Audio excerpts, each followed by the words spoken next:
think I've got a white picked out already, to be honest. I scanned over, and they've got some great wines here. Hey there, how y'all doing tonight? Good, how you doing tonight? Oh, excellent. I need some assistance with the wine list. No, we actually don't. I've got a white picked out already.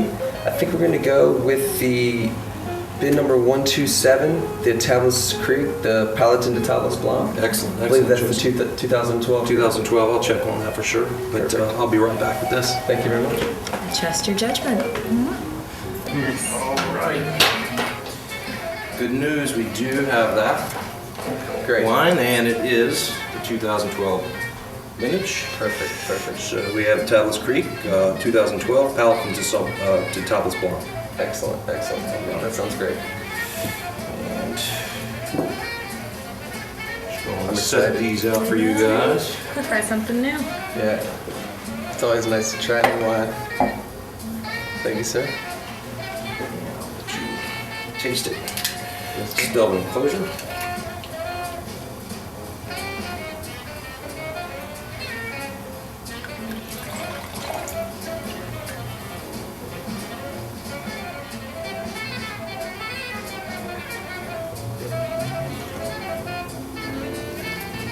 Perfect.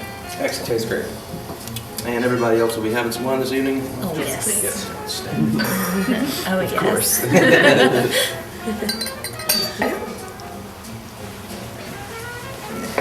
Thank you.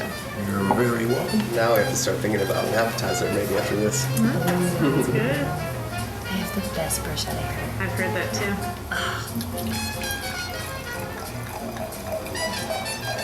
Thank you. You're very welcome.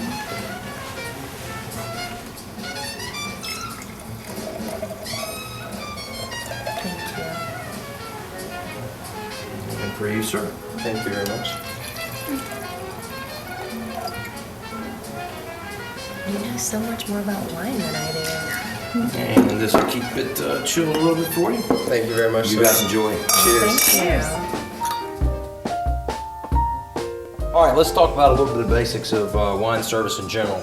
Number one, as we've seen in the example of that, we understand that we are once the wine is identified, we repeat the wine so that it's always nice to offer a positive remark about a wine, regardless of whether you like it or not. That's an excellent choice, something like that. We retire to the bar to whatever to receive the wine and bring it back.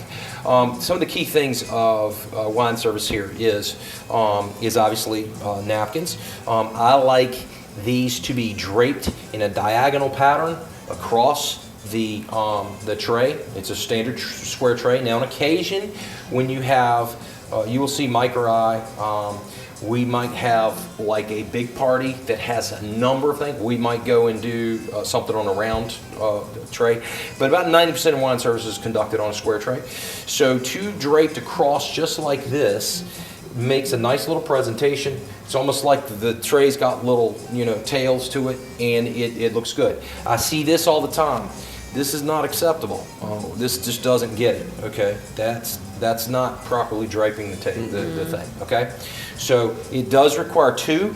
So anytime that we have a wine service, it requires a minimum of 3 napkins, 2 of which are on the tray, and the third of which is always at your disposal for usage during the course of pouring and any other reason you might need the napkin. So typically I have it prepared like this, and I'll have my cocktail napkins on here. I will have my wine screw, which is, I usually have it in my back pocket. When I go pick up my wine, I put it on the tray. So I'm looking at the tray. I have picked up the wine glasses, which of course are already there. So I might have 3 wine glasses. In this case, it's a white wine bottle. So I've got my white wine. I've got my chiller, which I've given me at the bar. I've got my napkin, my screw, and my cocktail napkins, okay? Now, once I approach the table, as I did before, I presented the bottle. The key parts of presentation is I take my black napkin, I lay the napkin across, and with the label directly facing the host, I am going to identify the wine and the vintage, just as it was ordered. So Tablas Creek 2012, the Paladin de Tablas Blanc, okay? Once it's accepted, perfect. I'm going to step over here, and in this case, we are dealing with a screw cap. Screw cap is also called the Stelvin enclosure. Okay, and so there is no need to present the screw cap. Okay, we do, however, sometimes want to leave it because in case they do not drink the entire bottle of wine, they can recork it.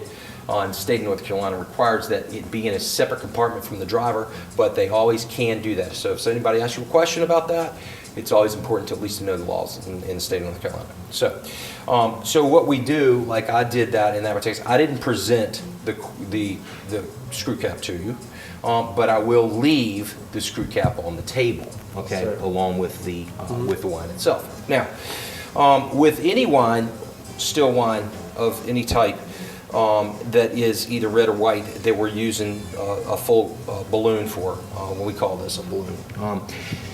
These glasses, really, and quite frankly, this is a Bordeaux glass. Here at Luigi's, we use all Bordeaux glasses for both still white and still red. Now we do have other glasses such as champagne flutes, and we also have these small glasses, which are these are port glasses, okay? So they're specific to the type of drink. Dessert wines. Yeah, these are dessert wines. And we have a number of different other glasses for other diningware, or for other types of beverages. But in this case, we're dealing with this is about an 18 3/4 ounce Bordeaux glass, okay? Now, when we pour wine, this is one of the most important things. This is probably one of the biggest mistakes that I see servers here make on a consistent basis. When we originally pour the taste, I'm pouring about an ounce of wine for them to taste. It's enough for them to swirl around, get the aroma, taste the wine, okay? Once I move on, when I will pour up to the shoulder, okay? You see this? This is the shoulder, so that one had a little bit out of it. So I will pour to right there, okay? The napkin is here for me to, when I pull the bottle away from the mouth of the glass, is there for me to catch any wine that may dribble down the side. Little dribble, yeah. That's right. Now, if you've noticed many times, you might go to a table and you'll see a red wine and there'll be a streak down the label. That eliminates that. Right. That's okay. why we want to take away from the mouth of the thing and catch with the thing, okay? And then I can actually walk around with my hand wrapped around the actual thing until I pour again. And in that case, therefore, you're not touching the mouth. It's not Never touching it sanitary. Never with my touching hands. the mouth of the bottle with my Okay. hands. Never yes. touching it with my hands, but I am touching, I'm just using compression around that napkin to carry it around. And as you can see, I am pouring to the shoulder. Now, the problem is that when you get a glass of wine from the bar, they're pouring 5.5 to 6 ounces, okay? That is a wine from the bar. That's a pour by the glass, okay? So that's going to be a little bit higher than this, all right? Oh, okay. Do you understand? So, right. So the point is when we're at a table and we're pouring, we want to be able to distribute the wine Evenly. right. And the other thing is with white wines, we don't want to pour too much wine in that because It's a bit hot. it can warm up. We have this cooler here that's keeping our wine nice and chilled at the appropriate temperature. So we want to pour enough for them to have an opportunity to taste it and melt multiple times.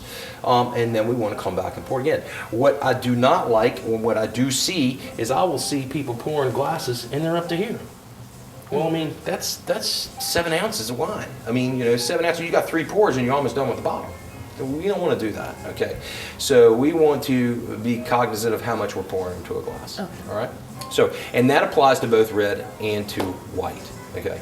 So, and again, we're dealing with the same glass. So, now with champagne and champagne, we're gonna pour to about halfway up the flute. Okay. Okay, about halfway up the flute. That's going to give us plenty of room for any little bit of carbonation that's going to, basically like head on a beer, that's going to come up and rise. And it should really be that much. And then once it settles down, should be about a half a glass of champagne. All right. So, as far as white wine, that's basically it.